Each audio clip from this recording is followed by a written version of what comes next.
You are listening to a story on Sirio Stories, where your IQ is always respected. Enjoy the story. That night my wife, Veronica, cheated. I stood on the balcony, gazing all night at the starry sky that she loved. 6 years later, on a city street, she saw me holding my daughter in my arms and asked, "Are you living well?" Before I could answer, my little girl reached out to touch her designer handbag.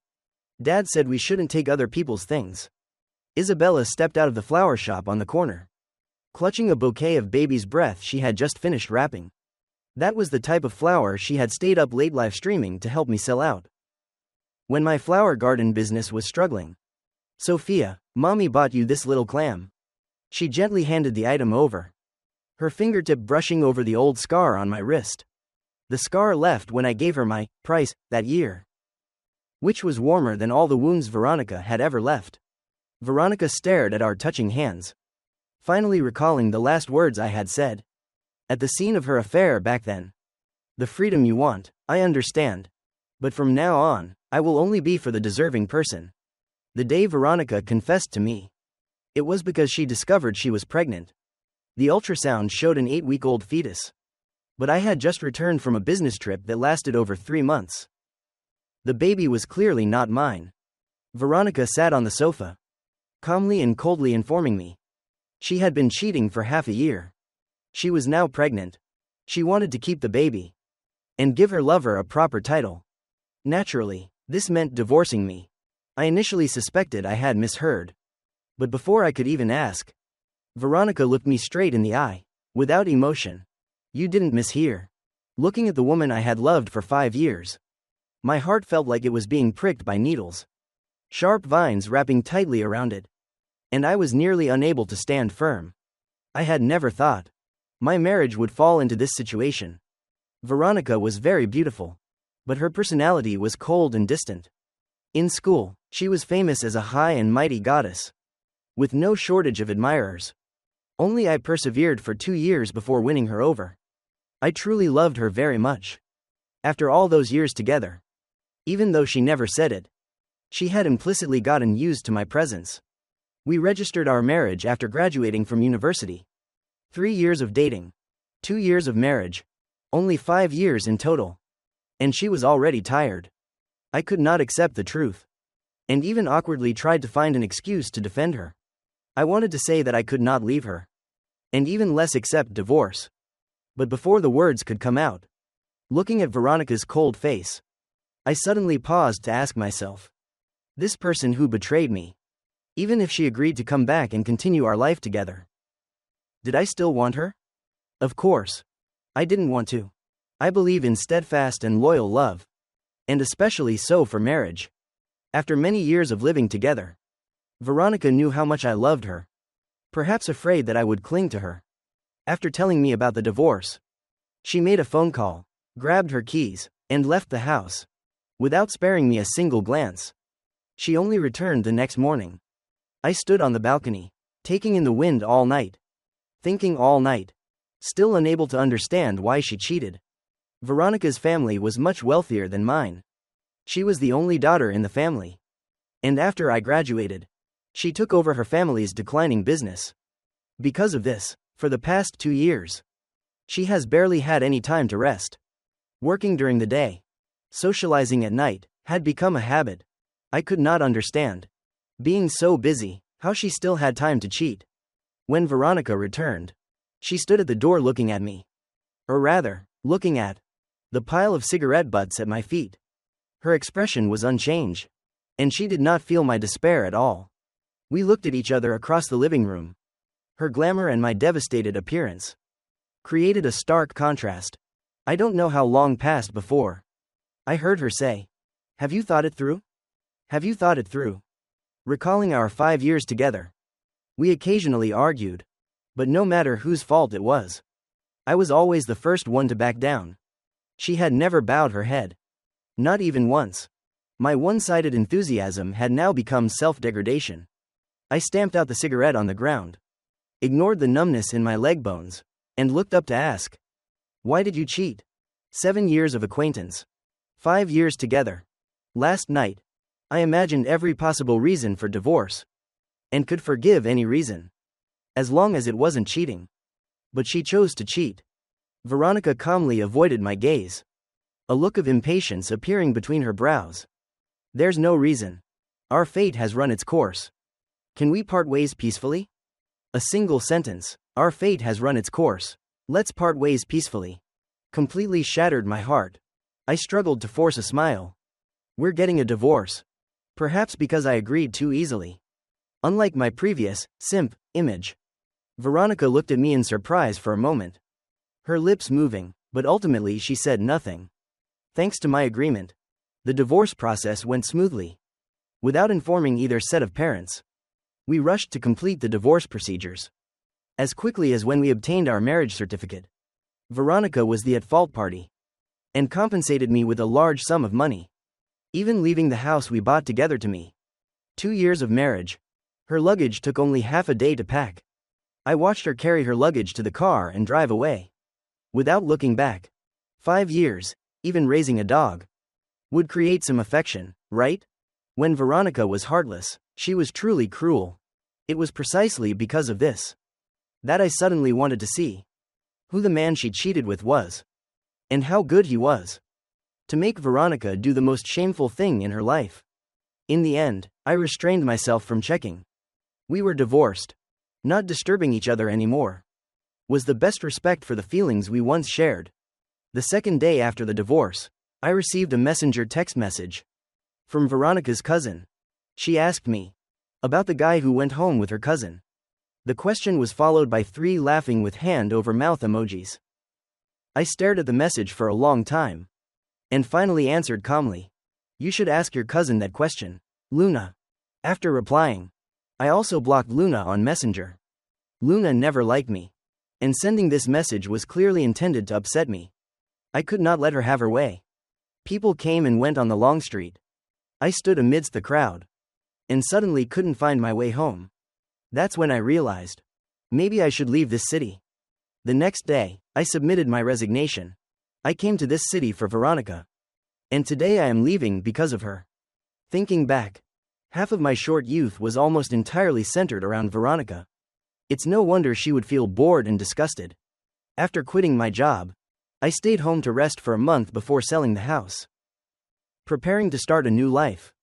Just as I finished packing my luggage, with 2 hours left before heading to the airport, Veronica unexpectedly called. It had been over a month since the divorce, and we had almost completely cut off contact, with no communication, let alone her taking the initiative to call me. I hesitated for a moment, but still answered the phone. Her indifferent voice came through the receiver. You sold the house? I froze and subconsciously asked back. Is it not allowed? The other end was silent for a long time, then coldly replied, It's up to you, and hung up. If it were before, if Veronica had used this tone, I would surely have rushed to prepare her favorite gift, waiting under her company to beg for forgiveness. But things were different now. Did she still think I would forever indulge her temper? It was ridiculous. I stared at the phone screen for a moment, and before leaving the city, I made a special stop at the store to cancel the phone number. From now on, I did not want any contact with Veronica. I was raised solely by my grandmother, so my relationship with my parents was not deeply affectionate. This time after the divorce, I did not inform them of my return. On the 12th day, a neighbor brought the phone over to my grandmother. His gaze toward me was somewhat complicated, and I immediately understood it was my parents calling. Grandmother handed the phone to me, and on the other end was my mother's angry screaming. I coldly hung up. Less than a minute later, the phone rang again. As soon as I said, hello, the scolding was even fiercer than before. I hung up again. This went on 4 or 5 times, until she finally calmed down. No longer shouting, just asking me for my new phone number. She chastised me. A divorce is such a big deal, and you didn't even tell us. What is going through your mind? I pursed my lips and replied flatly. I was thinking. The last time, you only remembered me 2 months after the divorce. This time, luckily, it was a little faster. The other end choked up, there was no sound left. My childhood was not smooth sailing. We were poor. And after I was born, My parents decided to go far away to work, leaving me with my grandmother. A few years later, they indeed earned money, but they had another child with them. I had a younger brother. Since having my brother, the affection between them and me grew even more distant. My parents' favoritism was very clear to me.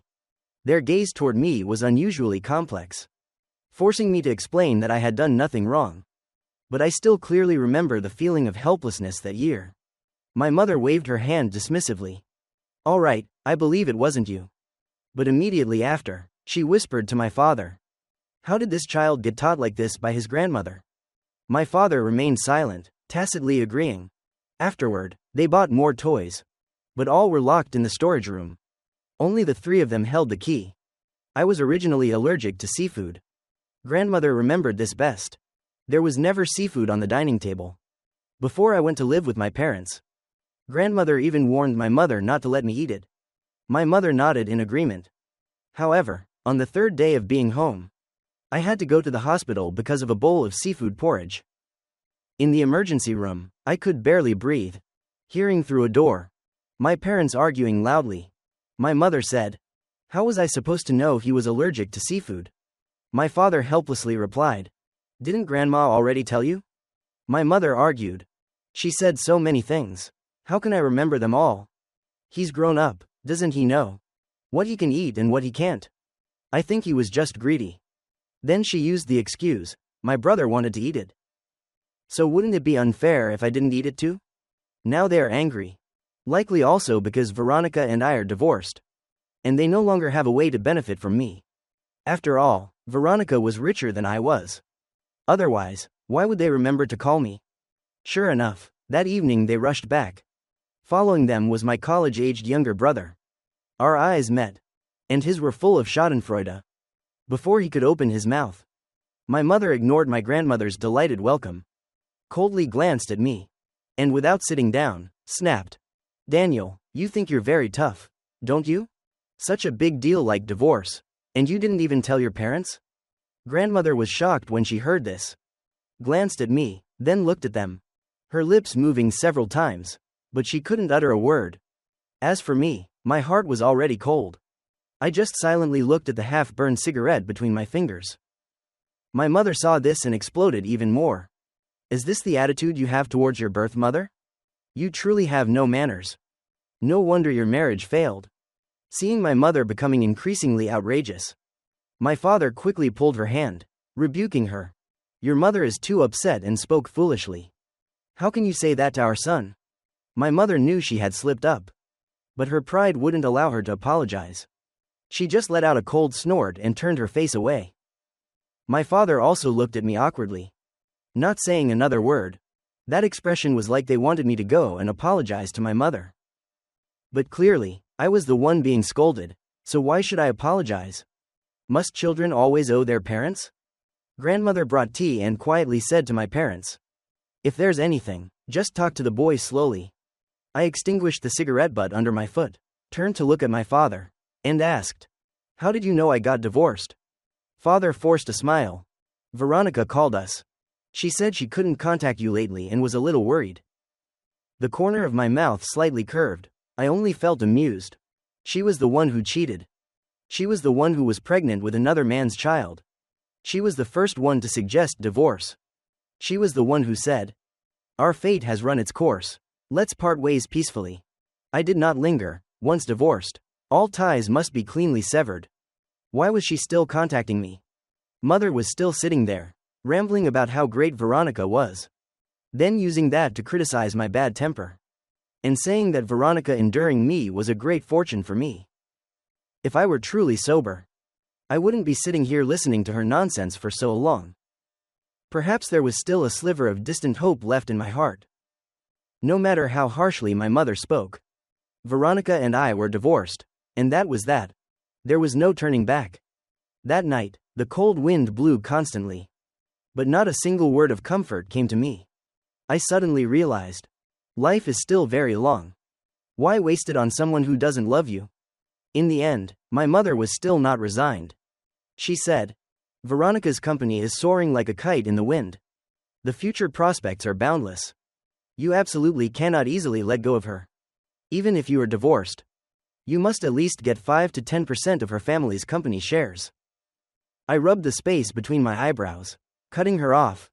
Have you said enough? My parents turned to look at me simultaneously. Even my younger brother, who had only been watching the show, was stunned. For a long time, I had always been the obedient son, never arguing or contradicting my parents. Which was why my mother could repeatedly speak ill of me. But today, I suddenly didn't want to endure it anymore. I stated frankly, if you've said enough, then go, you still have time to buy tickets home. Mother glared at me, then pointed a finger at my face and yelled, you ungrateful wretch, raising you was a waste of time. I glanced at my mother, stood up, and walked out. In the town, I found a guest house to stay temporarily. As soon as I settled in, Veronica called again.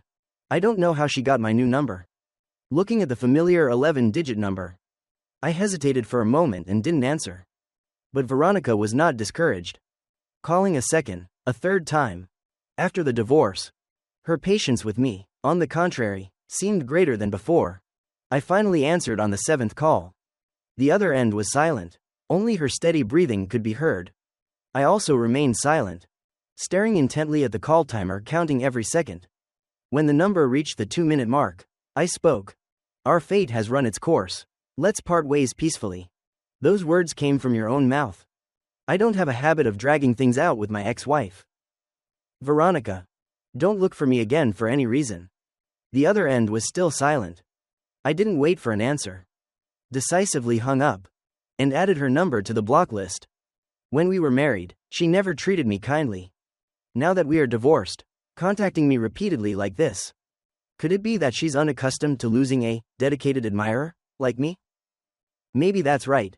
After all, for 5 years, I worried about and took care of her every little need. I turned off my phone and stayed at the town guest house for 7 days. On the evening of the 7th day, my grandmother leaned on her cane, her steps trembling as she walked from the village to the town to find me. She was over 80, her gray hair messy under the sunset. That toothless smile reminded me of my high school days, when she would patiently stand at the edge of the village, waiting for me to return. After late evening classes, I thought I was past the age of crying. But looking at her thin, hunched figure, my eyes instantly turned red.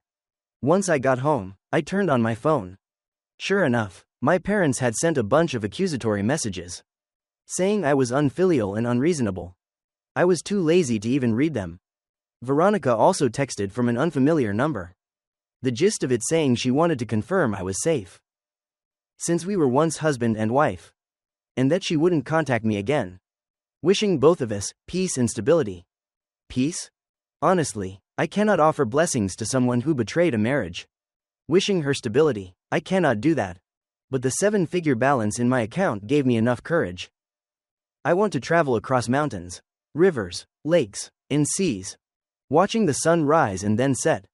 In the 2nd year, while traveling with my grandmother, I coincidentally met Isabella, a high school classmate. Back then, I wasn't close to her, only vaguely remembering a girl who often wore a camera, carried a backpack, and traveled everywhere alone. We met again in a foreign land, and coincidentally had the same destination. So we traveled together. Isabella was quiet, respectful of elders, observant, and also knew how to make my grandmother happy. Grandmother liked her very much. In the evening, grandmother and I lay on a wicker chair, looking up at the stars outside. Grandmother suddenly said, "That girl Isabella is very kind." I immediately understood her meaning, and just forced a smile. Yes, she is very kind. In matters of the heart, the hearts of the elderly are always more sensitive than those of the young. However, even though Isabella and I shared the same interests, there was still a difficult gap between us to bridge. I liked her very much, but liking doesn't mean loving. Moreover, I was divorced. How could I be worthy of her? Grandmother was old, and each time we arrived at a new place, she needed 2 days of rest to recover. I was worried I would delay Isabella's journey, so I intended to advise her to go ahead. But she only smiled and said, "It's not too late to part ways at the next stop. I also want to stay here for a few more days." The misty rain made the scenery of the ancient town look picturesque. Standing amidst the landscape, my heart felt relaxed. and I unconsciously looked at Isabella many times. In stark contrast to Veronica's sharp, dazzling beauty, Isabella possessed a gentle, charming look, with soft facial features. She carried a warm aura, which made people feel approachable at first glance. Noticing my gaze, Isabella smiled, a gentle smile. The distant, layered mountains reflected in her eyes, giving one a sense of vastness and openness. The small, winding ancient town, where the drizzle made the white mist hazy, like a fairyland. I told grandmother I wanted to go for a walk. She didn't like walking much, so she sat under the eaves with a few elderly women in the town, chatting in broken, common language. Unclear if they understood each other, but they were laughing happily all the same. I was standing there watching when footsteps sounded behind me. Turning around, in the hazy rain, Isabella was already standing beside me. Her demeanor was gentle, warm like water, a composure I had never seen before. She softly asked if I wanted to walk together. I nodded. I took the umbrella from her hand. We walked together amidst the blue tiles and white walls of the ancient town. Isabella was a woman of few words. Most of the conversation was prompted by me. She listened very attentively, and answered very seriously, as if trying to find a standard answer for me. Looking at her gentle profile, a slight sense of regret arose in my heart. It was a pity that I was past the age of being easily moved. At the next stop, we parted ways. I traveled with my grandmother across 3 mountain ranges, and over 2 large lakes, and I never saw Isabella again. Winter went, summer came, grandmother smiled more, often walking out with her cane to chat, boasting to people about the mountains and rivers she had seen.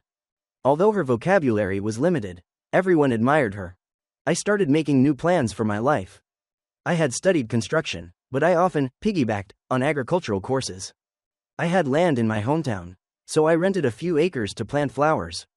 The flowers had a stable market, and I also wanted peace of mind. There was no better way than planting flowers and nurturing plants. Once, Luna contacted me using a friend's messenger account, vaguely asking if I had truly forgotten Veronica. I had loved deeply, but now left decisively. In their eyes, this was just taking 1 step back to take 2 steps forward. But I knew clearly that all those years of my youth poured into it had already been too high a price. I was busy constructing the greenhouse. I didn't bother to reply, and let it go. When the greenhouse was nearly finished, an old acquaintance came to visit. That person sat talking to grandmother in the courtyard, her figure prominent in the afternoon sun. It was Isabella. She smiled at me. I was passing by here and wanted to drop in and visit you. My heart, which had been numb for so long, suddenly skipped a beat. From that day on, Isabella seemed reluctant to leave. Every morning, she would go out to the fields with me, carrying her camera, silently taking photos of the scenery along the way. Sometimes when I walked far ahead, I would turn back and see her stopping at the same spot. I would wait, knowing she was lingering over the scenery. When we went into the flower garden, she would take out the photos for me to admire with her.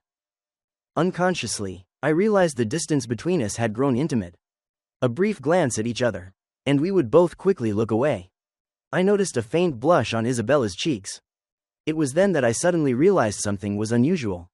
I asked her to meet me in the wooden house in the flower garden for a few drinks. As the alcohol took effect, I told her everything about my past with Veronica. Isabella was silent, her eyes bright under the yellow light. You don't need to tell me, I know it all. I didn't ask her how she knew. After the passionate love I had for Veronica vanished, I wasn't sure if I could ever love anyone again. But certainly, not right now. Nevertheless, habit is terrifying. In just a few months, I had gotten used to Isabella's presence. That spring, the roses in the greenhouse bloomed profusely. I picked one in my hand. As I was admiring it, Isabella approached. The distance was too close, the fragrance of the flower diffused.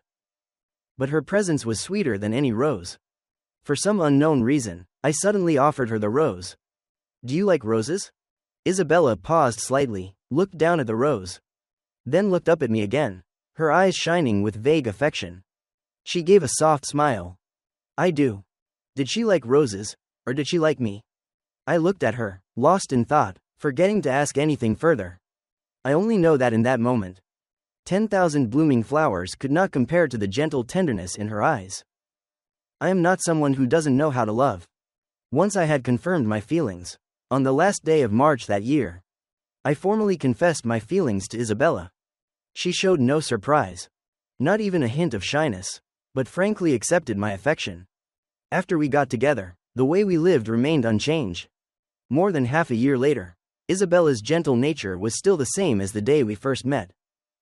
Grandmother became even happier, loving her more than she loved me. After March, my parents heard that I was growing flowers and called. My mother's voice was shrill, scolding me for having no prospects and burying myself in the dirt for the rest of my life. I didn't understand why my birth parents were so malicious, so I decisively decided not to take them to heart anymore. I said calmly, "If you are so disgusted with me, then just pretend you never gave birth to me." My mother suddenly fell silent. Then my father quickly took the phone, chiding me for being immature despite my age. I gave a faint laugh. "Anyway, you still have an obedient son." I truly am redundant. Father sighed, told me to calm down, and hung up. I inhaled the scent of flowers in the wind, and turned to see Isabella running toward me, holding a bouquet of baby's breath. She handed me the flowers, lightly scratching her nose, and asked a little awkwardly, "Do you like them?" She was sensitive and perceptive. Even though I appeared calm, she still recognized the loneliness in me. Looking at the bouquet of baby's breath in my hand, I suddenly remembered its meaning, waiting silently. I bent down and hugged her. She clearly trembled slightly, but then wrapped her arms tightly around me. The distance was so close. I could hear her heartbeat pounding rapidly. Suddenly, I longed for this warmth. In the 5th year of our relationship, our daughter had just turned 3 and was preparing to enter kindergarten. Due to household registration issues, the whole family had to take a trip back to the old city. It had been 6 years since Veronica and I divorced. Throughout those 6 years, I had never heard any news about her, nor had I ever returned to that place. This time, the main purpose was to register our daughter's residency. Isabella went to the police station to handle the procedures. I took our daughter to wander around the street opposite. The child was curious in the strange place, looking everywhere, refusing to walk, and kept holding out her hands to be carried. She was spoiled by Isabella. She would tear up whenever she didn't get her way. I carried the child everywhere. And at a street corner, I suddenly encountered a familiar figure. After 6 years of not meeting, I almost wanted to turn around and leave immediately. But just then, Veronica looked up. Her eyes scanned past me, then abruptly returned. We looked into each other's eyes for a moment. I held my child tighter and coldly turned my face away.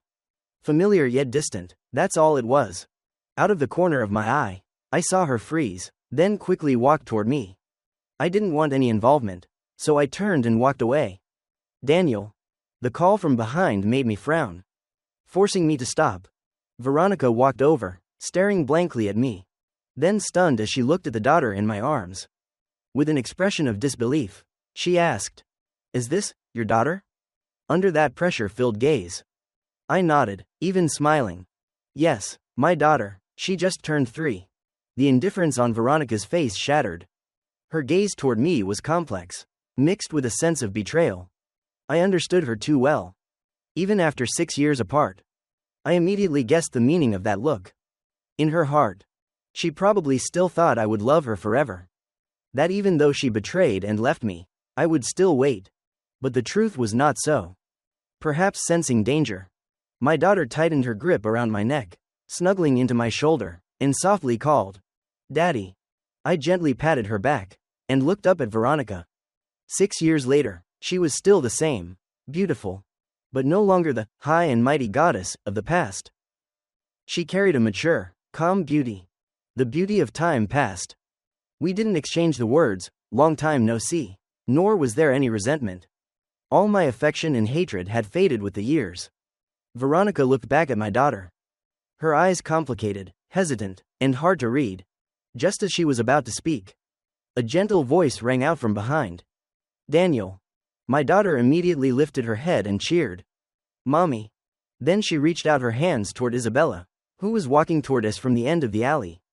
Isabella's eyes briefly paused on Veronica, then she calmly walked closer. As she passed, she gave only a slight nod, then reached out to take our daughter from my arms. The little girl nestled into her mother's shoulder, calling out, "Mommy," repeatedly. Isabella smiled, gently stroking her hair. Out of the corner of my eye, I saw Veronica's face filled with surprise, mixed with complexity and discomfort. I guess she must have recognized Isabella. I don't know why, but a strange feeling called satisfaction swelled up in my heart. I tightly held Isabella's hand, looked towards Veronica, and said, "This is my wife." Veronica's gaze fell on the hands of Isabella and me, our fingers tightly intertwined. In her eyes seemed to be a sorrow that could not blossom into flowers. Isabella comforted our daughter for a moment, then looked up at me. She gently shook the hand holding mine, and softly asked, "Shall we go?" I nodded, naturally taking our daughter from her shoulder and holding her to my chest. We had only walked a few steps when we unexpectedly ran into another acquaintance, Armando. I still remember that during school, his academic performance was always excellent, and he was Veronica's biggest rival in her studies. My deepest impression was that they became school enemies due to competition. Besides participating in the same exams, they seemed to have little contact. Even when running into each other, they often avoided it, not even bothering to look at one another. Armando clearly froze when he saw me, awkwardly, then averted his eyes from mine and looked to the right. A boy of about 6 or 7 years old was holding his hand. When he saw Veronica, the boy immediately let go of Armando's hand, called, "Mommy," and ran straight toward Veronica. So that's how it is. In that moment, what else was there for me not to understand? I glanced back at Veronica, seeing her bite her lip and turn her face away, not daring to meet my eyes. Isabella's hand holding mine unconsciously tightened. I calmly turned my head back, gave her a reassuring smile, and together we continued walking straight. As we walked past Armando, I heard his voice ring out behind me. "Daniel, congratulations." I curled my lip into a cold smile. "I should be thanking you. If you hadn't broken up my family, how could I have today? Having stepped in as the other man, what right do you have to stand in front of me and pretend to offer false well wishes? Since returning from the old city, the life of my family of 3 has returned to a tranquil, sweet rhythm." Both Isabella and I tacitly agreed not to bring up the subject of Veronica. Half a month later, one day as I was pruning flowers, I looked up and saw Isabella holding our daughter, her face somber as she looked out the window. Isabella was naturally gentle, after many years together. This was the first time I had seen her wear such an expression. I instinctively looked outside, and discovered, I don't know when, Veronica was standing in the courtyard, talking to grandmother. Her eyes occasionally glanced furtively toward this window. No wonder Isabella's face was so grim. But why did Veronica suddenly show up here? After comforting our daughter, Isabella glanced at me, leaving a brief sentence, "Don't go out." With that, she opened the door and walked out. Through the window frame, I watched her talking to Veronica. The 2 women, both of similar age, each had a distinct demeanor, both standing out in their own way. I didn't look at Veronica, only at Isabella. Once my gaze landed on her, I couldn't tear it away. In my impression, Isabella was always gentle and soft. But today, her sharp look, her entire body radiating hostility, was something I had never seen before. I quietly looked at her once more, not even realizing that the corner of my mouth had curved upward. When Isabella pushed the door open and stepped in, the smile on my face hadn't faded. She was slightly startled, and a few incomprehensible flashes of light sparked in her bright, dark eyes. "Are you that happy?" I immediately realized she was misunderstanding, so I calmly explained, "I've never seen you show hostility toward anyone." Hearing that, Isabella's face blushed slightly.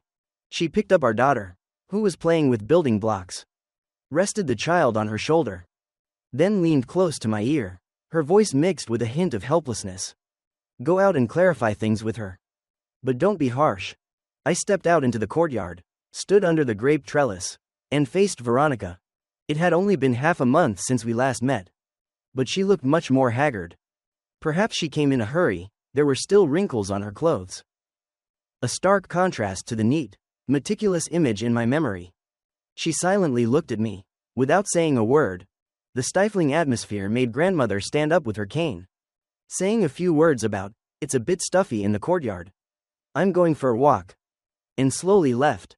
After she was far away, I was the one to break the silence first. "Veronica, although many years have passed, I still have one question I want to ask you."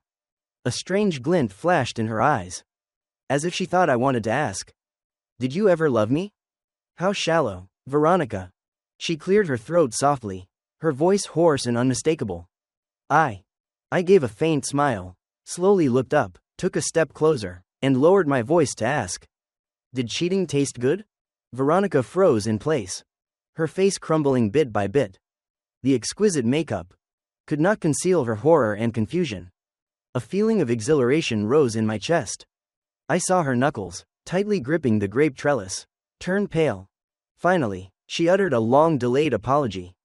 6 years overdue. "I'm sorry." The remaining words, she ultimately couldn't bring herself to say. Veronica must have once thought that the man I loved so deeply, even after divorce, I would still silently be somewhere, quietly protecting her alone.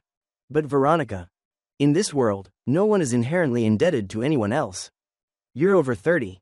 Why haven't you understood that yet? I was silent, my gaze coldly fixed on her. One parting, two broad paths. Each person has their own happiness, regardless of your mindset, whether based on emotion or reason. You shouldn't come looking for me anymore. Yet, in the 6th year after our divorce, she intentionally came looking for me. Veronica looked at me, her eyes bloodshot, leaving only one sentence. "Daniel, maybe you are truly unhappy. But, divorcing you, I truly regretted." I went numb for a moment, then slowly smiled. So what? No one understood better than I did. Veronica wasn't truly regretful. She only saw that after I left, I didn't decline, but was even happier than when I was with her. The thing that upset her was simply that fact. 6 years without meeting, and she could still say those words to me. Based on what? Based on the unique preference I once gave her. I had once loved her with all my heart and soul. She didn't believe I could let go so easily. But when she truly realized what she had lost, and couldn't accept it, that was only natural. Perhaps these years of planting and nurturing flowers have polished my temper. I am finally more magnanimous than she is. I didn't want to say much, only advised her to leave soon, because she already had a new family. Intentionally seeking me out. Isn't that disloyalty to her current family? She betrayed me that year. Does she want to betray her husband once more today? Veronica left my house, but did not leave this town. She rented a room, and every early morning, she would stand far away, silently looking towards my house. Isabella's expression grew heavier, but she tried not to show it in front of me and our daughter. Until one night, she quietly left the bed while I was sleeping, and went out alone, putting on her coat. After she had gone far, I also silently followed her. As expected, Isabella had arranged to meet Veronica. I hid beneath the window, listening. After a period of silence, Veronica spoke first. "Before coming here, Armando told me everything. My reunion with him couldn't escape your orchestration." I was slightly startled, but quickly calmed down. So, the thing that broke Veronica was this matter. In the dark, Isabella's voice rang out, chilling to the core. "The contemptible schemes before. Wasn't that you?" Veronica stiffened. "You know everything?" "Of course, I know." Isabella let out a cold laugh, her voice full of mockery. "At 18, I liked Daniel. At 28, I liked him even more. Now, at 32, that feeling has only increased, not diminished. But you are different. In your bones, you inherently possess the gene for restless promiscuity. If it wasn't Armando that year, there would have been a Garnacho or Gustavo later. Being with you, Daniel, was like falling into hell. He once saved me that year. Now it's my turn to save him." "Then, does Daniel know?" A glimmer of hope seemed to be in Veronica's voice. "Knowing that you once manipulated his marriage, are you sure he won't have any lingering reservations in his heart?" In a flash, Isabella stepped out of the shadows. Her face carried a hard-to-read, gloomy expression. I heard her voice. "I saved him. So how can that be called manipulation?" The next day, I met Veronica again. Before she could even speak, I said directly, "Everything you two said last night, I heard it all." A faint light flickered in Veronica's eyes. She pursed her lips, her voice hoarse. "Daniel, Armando and I before, there really was nothing." I coldly interrupted. "Our marriage was already unhappy to begin with. You never placed me in your heart. Your parents, and your sister, all thought I was marrying up to be with you. They never accepted me. And you never spoke up for me once. 6 years divorced. We both have new families. You suddenly travel 1,000 miles to come looking for me. Is that fair to your current family?" I let out a cold laugh, ending the conversation. "Veronica, our time as husband and wife is over. Don't drag this out any longer." The last light in Veronica's eyes completely died out. "Our fate has run its course. For better or worse, we should part ways in peace." I returned Veronica's own words to her. Intact. In the distance, Isabella held our daughter, waving to me in the early sunlight. The corner of my mouth gently curved. I walked past Veronica, striding toward them. Our daughter stood in the middle. Isabella and I looked at each other, smiling simultaneously. We each took one of her small hands and slowly walked deeper into the flower field. The sunlight was still brilliant. The days were still beautiful. An unhappy marriage is not an end, but a beginning for the next journey of happiness. As human beings, everyone has to go through countless difficulties and obstacles. As long as you hold onto your original heart, there will always be someone who doesn't mind the long distance, crossing through layers of barriers to come to your side. Side story about Veronica and Armando. The dazzling sunlight pierced through the window frame, shining directly into my eyes. I groggily opened my eyes. The sudden cold had made my head throb as if it were splitting open. Oh my God! The phone on the pillow was still incessantly vibrating. The words, "incoming call," flashing repeatedly on the screen. A wave of annoyance surged in my heart. I swung my arm and violently threw it against the wall, where it shattered into pieces. The world fell silent again. I reached up to rub my forehead. The headache still felt like it wanted to rip my brain apart. But Daniel's words from yesterday still echoed in my ears, every single word, each phrase seeming to sever the relationship with me cleanly. Clearly, those were the exact sentences I had once said to him years ago. Yet, hearing him return them to me, I only then deeply realized that every word hurt down to the bone. 6 years after the divorce, we each had our own families. We should no longer be entangled. But I couldn't control myself. I remembered all the good things he had done for me. Back then, he was so good to me that I almost couldn't live without him. The crisis in our relationship stemmed from his first business trip. And right at that time, I met Armando. My youthful moonlight. It was hard to believe that after all those years since graduation, the moonlight that had once illuminated my youth was shining down on my life once again. I found it difficult to refuse. Although I knew it was wrong toward Daniel, I was the one who ultimately betrayed our marriage. My mother was not wrong. At that time, I was living days that were too comfortable, to the point of self-indulgence. After the divorce, there was a time I considered looking for him again. But in the end, I did nothing. No one understood better than I did how deeply Daniel once loved me. The person who is loved is always confident that they cannot be lost. So what if I was wrong first? I still believed he wouldn't be able to let me go easily. It wasn't until 6 years later, when we met again, that I saw the woman named Elena. Or rather, perhaps she should be called Isabella, standing next to Daniel. No one knew the unspoken thoughts I once had. No one knew, either, that initially, it was because I knew Isabella had feelings for Daniel that I deliberately appeared next to him. But Isabella truly had an eye for people. Daniel is indeed an excellent life partner. Only, I couldn't understand. How could someone as proud as Isabella accept a divorced man like Daniel? I knew Isabella since she went by the name Elena, born with her father's surname. She was smart, and her demeanor was gentle and polite. She was only 1 year older than me. But she was the neighbor's perfect child, image praised by all parents, including my own parents. My first impression of Isabella only extended to the image of the older sister next door. I wasn't like others, praising her. But I didn't dislike her either. Until one day. My father looked at me after a full day of muddy play. And only shook his head and sighed. He said one sentence that I still remember clearly to this day. If only you were as sensible as Isabella. That was the first time. From my strict father's mouth. I heard praise directed at someone else, and not me. A certain extreme emotion quietly took root in my heart without my knowing.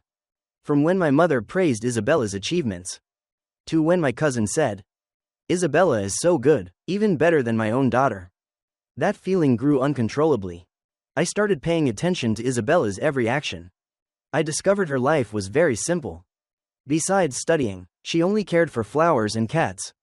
She liked to sit under the tree in the garden reading. Gentle and quiet like a well-behaved maiden. No wonder she won the hearts of all the adults.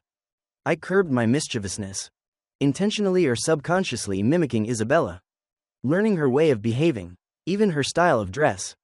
Even I realized I was nothing more than a clumsy imitator. I both hated myself, and yet couldn't stop. Because even my parents started praising the change. This continued until I was 16. That year, Isabella was 17. On the way home from evening class, she was blocked by people in a small alley. An act of humiliating bullying. Encountering something like this for the first time, Isabella was so panicked that her voice warped as she cried for help. Many students walked past the alley, but no one dared to stop and help. I was the same. I stopped but didn't dare to step inside. Until a tall, thin young man walked by. He looked into the alley, saw the situation clearly, and without saying a word, immediately picked up a wooden stick and charged straight in. One person against many is difficult. He was severely beaten, but he successfully rescued Isabella. I heard his voice, distorted by pain but still full of threatening force. "Dare to bully her again next time. I will kill you all." The two of them helped each other walk out of the alley. And I was hiding behind a tree. In that moment, because I stood by and did nothing, I suddenly felt that it would be difficult to silently face Isabella later. Afterward, in her drawing room, I accidentally saw a painting of a young man. It was a depiction of his back. And on the edge was his name, Daniel. Perhaps I understood Isabella even better than she understood herself. Based solely on this painting, I guessed her true feelings. Girls often have fantasies about heroes. And the young man who stood up to protect her that night was clearly a hero in Isabella's eyes. However, Isabella didn't intentionally try to get close to Daniel. She just occasionally, after Daniel finished playing basketball all sweaty, offered him a bottle of mineral water. Daniel took it from her hand, smiling his thanks. The 16 or 17-year-old young man had a handsome appearance and clear eyes that seemed to see right into your heart. But the look he gave Isabella carried a sense of unfamiliarity. He didn't recognize Isabella. He didn't realize that she was the young girl he had rescued that day. After Daniel left, Isabella stared blankly after his receding figure, her eyes blinking rapidly a few times, the corner of her mouth faintly curved. That was the first time I saw her take an interest in a person of the opposite sex. The baseness in my heart flared up uncontrollably. Once it was aroused, it couldn't be stopped. Being with Daniel, things went more smoothly than I had imagined. Throughout that period, I saw the look of disappointment in Isabella's eyes more than once. But Isabella was still Isabella. Her entire being was full of pride, which prevented her from doing something like stealing someone from another's grasp. This only made me even more determined to stay with Daniel. Finally, when Isabella was 18, her father's illegitimate child, who had been drifting outside, came looking for him. Isabella's mother was originally a strong-willed woman. How could she endure such humiliation? But being well-mannered, she couldn't bring herself to curse them out. She took Isabella and left the house. I finally didn't have to live under her shadow anymore. For some reason, I also didn't break up with Daniel. He was very kind, his temperament was great, and he was even more interesting than I had thought. 17 or 18 years of my life. He was the first boy I truly connected with. I wasn't sure if my feelings for him were genuine, or just because of the initial need to win. Everything just became a matter of course. After graduation, we went to register our marriage. Going back to the present, Just before the day I was scheduled to return, Armando and my cousin unexpectedly came looking for me. They couldn't find me, so they brazenly came all the way to Daniel's place. My cousin was accustomed to being unruly in front of Daniel. When I rushed over, she was loudly humiliating him. But Daniel's expression didn't change. He just looked indifferently at my cousin and Armando, and sneered. If you can't keep your house dog leashed, why let it run over to other people's doors and cause a commotion? My cousin's face immediately became extremely ugly. And before she could even open her mouth, Daniel laughed and turned to Armando. So you are the other man from back then? Armando's face was utterly mortified. Just then, Daniel seemed to finally notice me standing behind them. He sighed softly, as if finding arguing with them meaningless. He said to Armando, "This is the natural consequence. What goes around comes around." Armando whirled around to look at me. I couldn't clearly see his expression, only the veins bulging on the back of his hand. In front of Daniel, he could only awkwardly offer an apology. No matter what Daniel said, he couldn't refute a single word. Finally, Daniel waved his hand, ordering me, "Veronica, take them away. I don't want to see them again for the rest of my life." Having said that, he took Isabella's hand and left. I watched their figures gradually disappear, my heart aching with a bitterness that was hard to suppress. Armando approached me with a dark expression. Perhaps he intended to unleash all the anger he had just endured from Daniel onto me. "Why are you still standing there stunned? Are you clinging to him?" I glanced at him, and my mind unconsciously flashed back to the time he intentionally interfered in my marriage with Daniel. Perhaps it was him, along with Isabella's pride, that stripped bare the base competitive desire I had back then. I turned my head and walked away, all because of a meaningless need to win years ago. I lost the young man who accompanied me through my entire youth.